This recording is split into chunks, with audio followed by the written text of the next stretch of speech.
زندگی کے میلے۔ زندگی کے میلے یوں ہی رواں دواں رہتے ہیں، لوگ آتے ہیں اور چلے جاتے ہیں، لیکن یہ گرمی بازار یوں ہی رہتی ہے۔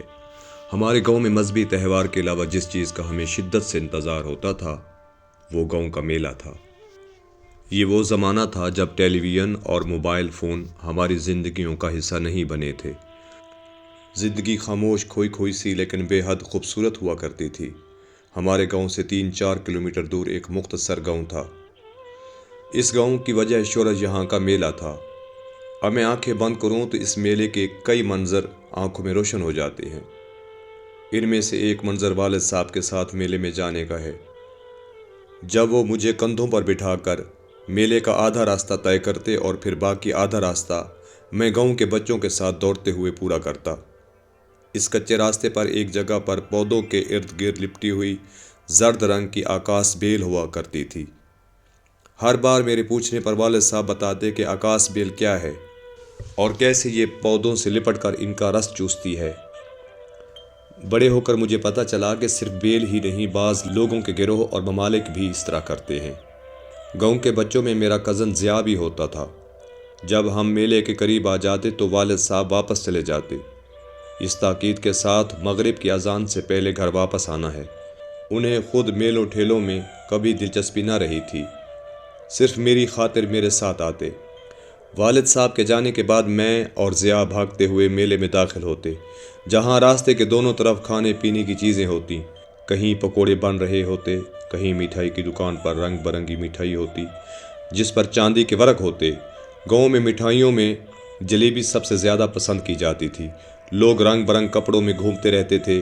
اکثر کے شانوں پر ایک چادر یا ایک بڑا رومال ہوا کرتا تھا۔ سروں پر سرسوں کے تیل کی چمک ہوتی۔ اس زمانے میں میری عمر کے بچوں کی مائیں ہمارے آنکھوں میں سرما ڈالنا نہ بھولتیں، اور وہ بھی اس طرح کہ سرمے کی دم آنکھوں سے کناروں سے باہر تک نظر آتی۔ میلے میں کھانے پینے کی چیزوں کے علاوہ کھلونے کے سٹال بھی ہوتے۔ لڑکیوں اور عورتوں کے لیے چوڑیاں، مہندی اور میک اپ کا سامان۔ میری توجہ کا مرکز رنگ برنگی کانچ کی گولیاں، جنہیں ہم بینٹے کہتے ہیں۔ میں میلے سے بینٹے ضرور خریدتا۔ پھر ہم بائسکوپ والے کے پاس جاتے جو ہمیں طرح طرح کے منظر دکھاتا۔ جب ہم تھک جاتے تو نان اور پکوڑے لے کر کسی جگہ بیٹھ جاتے تھے۔ کھانے کی ویسی لذت پھر نہیں ملی۔ یہ میلہ 3 دن کا ہوتا تھا۔ دوسرے دن کی خاص بات کبڈی ہوتی تھی۔ اس میں مختلف دیہاتوں سے ٹیمیں شریک ہوتی تھیں، لیکن کبڈی آج کل کی اس کبڈی سے مختلف ہوتی جس کے میچ ہم ٹیلی ویژن پر دیکھتے ہیں۔ مجھے یاد ہے ہمارے گاؤں کا نوجوان اسلم، جسے سب علمہ کہتے تھے، کبڈی کا بہت اچھا کھلاڑی تھا۔ ہم بچے تماشائیوں کے ساتھ کھڑے ہوتے اور ڈھول کے شور میں یوں لگتا جیسے زندگی کی ساری کامیابیاں اور کامرانیاں اور ناکامیاں کبڈی کے اس میدان سے وابستہ ہیں۔ میلے میں ہم بچوں کے لیے جادوگر کے تماشے ہوتے، لیکن گاؤں کے میلے میں یہ تماشے مختلف نوعیت کے ہوتے تھے۔ مجھے یاد ہے ایک بار میلے میں دائرے میں کھڑا تھا۔ دائرے کے ایک اندر ایک شخص دعویٰ کر رہا تھا کہ اس کے پاس ایک ایسا تعویذ ہے جس کے ہوتے ہوئے کوئی بلا بھی آپ کا کچھ نہیں بگاڑ سکتی۔ اس کے لہجے میں ایک یقین تھا، اس کی سختی سے یہ ہدایت ہوتی کہ ہم اپنا دایاں پاؤں ہلائیں گے نہیں۔ بہت سے سادہ لوح دیہاتی اس کی چرب زبانی کا شکار ہو جاتے، لیکن ان دنوں میں بھی اس کو سچ جانتا تھا۔ میلے کا ایک اور حصہ نیزہ بازی تھا۔ اس کا اہتمام گاؤں کی کچی سڑک پر ہوتا تھا۔ گھوڑ سوار دور سے گھوڑا دوڑاتے ہوئے آتا، اس کے دائیں ہاتھ میں گھوڑے کی لگام ہوتی اور بائیں ہاتھ میں نیزہ۔ اسی تیز رفتاری سے گھوڑا دوڑاتے ہوئے سوار کو زمین میں گڑے ہوئے لکڑی کے قلعے کو نیزے سے اکھاڑنا ہوتا تھا۔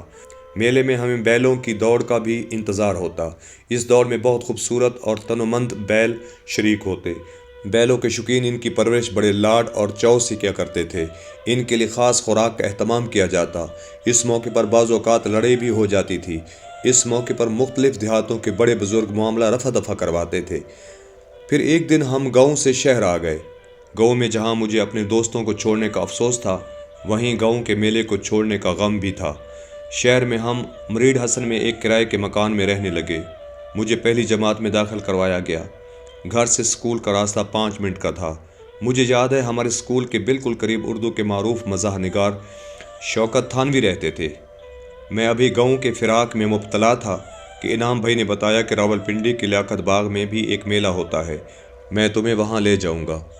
اس زمانے کا لیاقت باغ آج سے بالکل مختلف تھا۔ یہ ایک طرح کی جلسہ گاہ بھی تھی، لاریوں کا اڈہ بھی تھا، اور یہیں پر سال کے سال ایک بڑا میلہ ہوا کرتا تھا۔ یہ میلہ گاؤں کے میلے سے بہت بڑا تھا۔ یہاں پہلی بار میں نے موت کا کنواں اور اس میں موٹر سائیکل سوار کو موٹر سائیکل چلاتے ہوئے دیکھا۔ وہ لکڑی کے تختوں سے تیار کردہ اس مصنوعی کنویں میں دائرے میں موٹر سائیکل چلاتے ہوئے جب آہستہ آہستہ اوپر کی طرف آتا تو لکڑی کے تختے ہلنے لگتے اور میں مضبوطی سے ریلنگ کو پکڑ لیتا۔ میلے کی ایک اور خاص بات ایک سرکس تھا جس پر لوگوں کا خاصا رش ہوتا تھا۔ کہیں عجیب الخلقت بچھڑے کو دیکھنے کے لیے لوگ لائن میں لگے ہوئے ہوتے تھے، تو کہیں جل پری کا دیدار جس میں ایک لڑکی کا دھڑ مچھلی کا ہوتا تھا۔ یہ میلہ دیکھتے دیکھتے میں بڑا ہو گیا۔ زندگی کے میلے میں وقت گزارنے کا احساس ہی نہیں ہوتا۔ میں نے اپنی تعلیم مکمل کرنے کے بعد نوکری شروع کر دی۔ اسی دوران میری شادی بھی ہو گئی اور پھر ایک روز ہم کراچی چلے گئے، جہاں ہم ملیر کینٹ میں رہنے لگے۔ ان دنوں میرا بیٹا یزار بہت چھوٹا تھا۔ ایک روز میں یونیورسٹی سے گھر آیا تو کہنے لگا، پاپا ملیر کینٹ میں میلہ لگا ہے، میں نے میلے میں جانا ہے۔ میں نے اس کی آنکھوں میں چمک کی روشنی دیکھ کر کہا، ہم ضرور میلہ دیکھنے چلیں گے۔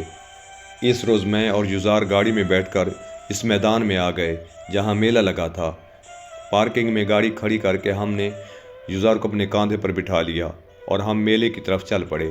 ہر طرف سٹال تھے، کھلونوں اور کھانوں کے سٹال، اور پھر موت کا کنواں جہاں موٹر سائیکل کے بجائے ڈرائیور سوزوکی کار چلا رہا تھا۔ اس روز موسم بہت خوشگوار تھا، سردیوں کی نرم دھوپ ہر طرف پھیلی ہوئی تھی۔ یزار ایک جھولے کے بعد دوسرے جھولے کی سواری کر رہا تھا۔ میں ایک بینچ پر بیٹھ کر اسے خوش ہوتا دیکھ رہا تھا۔ مجھے وہ دن یاد آنے لگا جب میرے والد گاؤں میں مجھے اپنے کاندھوں پر بٹھا کر میلہ دکھانے لاتے۔ اس روز ہم دونوں نے خوب لطف اٹھایا۔ ملیر کینٹ میں گزارے اس خوشگوار دن کو بیتے اب 2 دہائیاں بیت گئیں۔ میں اپنے گھر کے ٹیرس پر بیٹھے کبھی کبھی سوچتا ہوں، یہ زندگی بھی ایک میلہ ہے جو جانے کب سے جاری ہے، جانے کب تک جاری رہے گا۔